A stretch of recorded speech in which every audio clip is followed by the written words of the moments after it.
जय हिंद दोस्तों। आज की क्लास में हम कक्षा 12 फिजिक्स से एक इम्पोर्टेंट टॉपिक कवर करेंगे, चैप्टर नंबर 3 का। ठीक है, तो वैद्युत धारा तथा अनुगमन वेग में संबंध है। अनुगमन वेग में संबंध पूछता है वैद्युत धारा के, और इसमें अनुगमन वेग में संबंध है।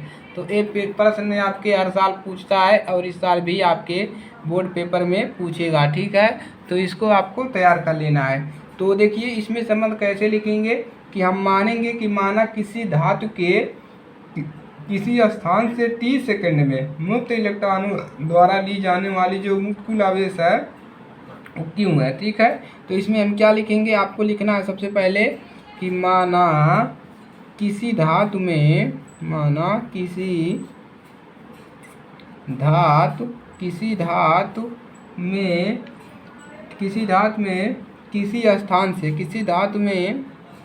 किसी स्थान से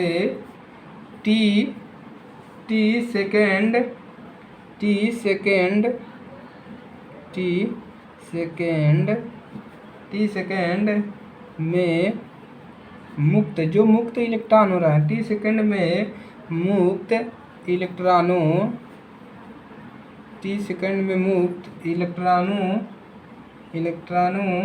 द्वारा ली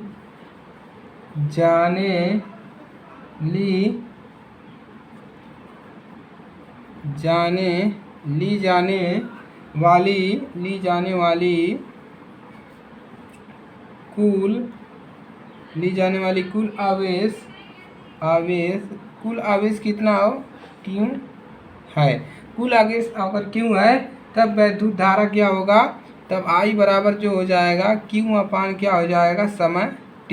ठीक है, समीकरण नंबर इसको बनाएंगे 1। ठीक है, कि मानेंगे किसी धातु में किसी स्थान से t सेकंड में मुक्त इलेक्ट्रॉन द्वारा ली जाने वाली कुल आवेश क्यों है। ठीक है, तब मानेंगे 1।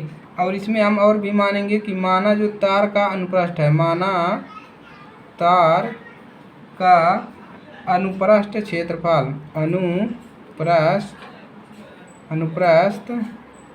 क्षेत्रफल कितना है, अनुप्रस्थ क्षेत्रफल जो हमारा है वो A है। ठीक है, अनुप्रस्थ क्षेत्रफल क्या है, A है। ठीक है, तथा उसके प्रति एकांक आयतन में इलेक्ट्रॉनों की संख्या और क्या है, तथा इलेक्ट्रॉनों की संख्या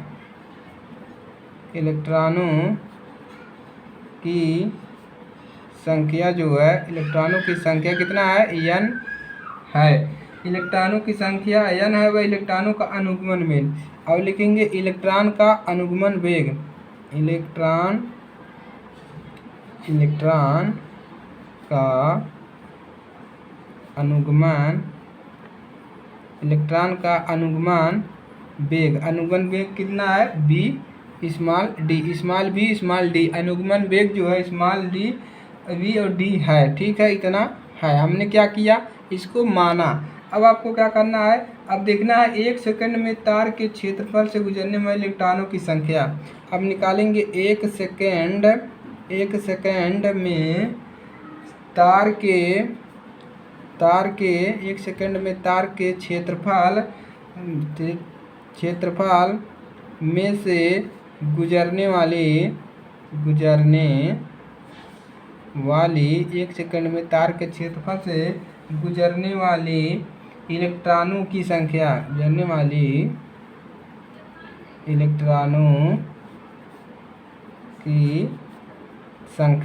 इलेक्ट्रॉनों की संख्या क्या हो जाएगा, ये जो है ये जो निकला है n a और b d। ठीक है, इतना होगा।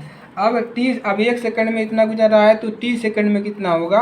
अब लिखेंगे t सेकंड में तार के क्षेत्रफल से गुजरने वाले इलेक्ट्रॉनों की संख्या, यही सेम लिखेंगे, इतना जो लिखे हैं। ठीक है, बराबर क्या मिल जाएगा, n a b d। और इसमें t सेकंड में है तो यहाँ पर t क्या हो जाएगा, आपका बढ़ जाएगा। ठीक है, ये हो जाएगा। अब क्या लिखेंगे, तथा आगे लिखेंगे t सेकंड में तार के क्षेत्रफल में गुजरने वाली आवेश की मात्रा क्या हो जाएगा, t सेकंड में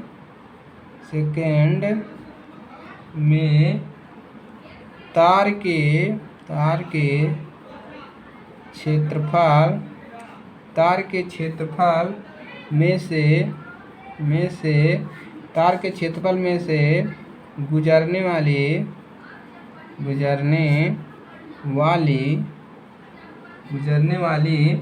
आवेश की मात्रा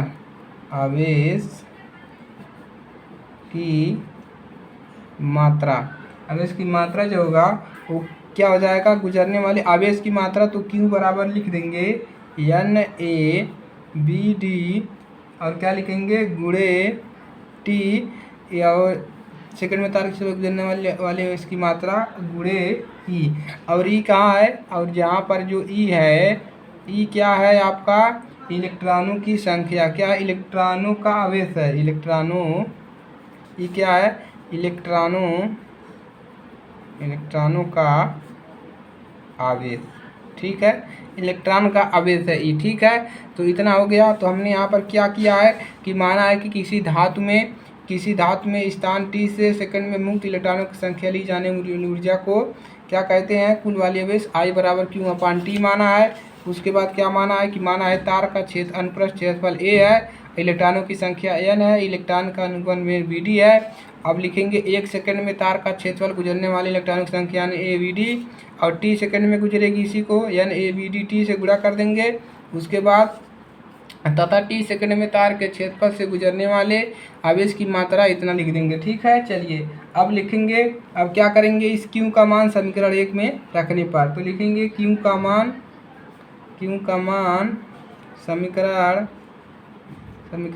1 में रखने पर, तो समीकरण 1 में रखने पर रखेंगे तो हमको I बराबर क्या मिलेगा, I बराबर NaBD। देखिए Q बराबर हम यहाँ पर कितना रखेंगे, Q बराबर हम रखेंगे यहाँ पर NaBD, ठीक है। पावर चली गई है तो आप लोग इसको नोट कर लीजिएगा। तो दोस्तों पावर चली गई है तो आप लोग समीकरण, यही लास्ट समीकरण है, ठीक है इसका, इसी को आप लोग को लिख लेना है। तो चलिए मिलेंगे नेक्स्ट क्लास में।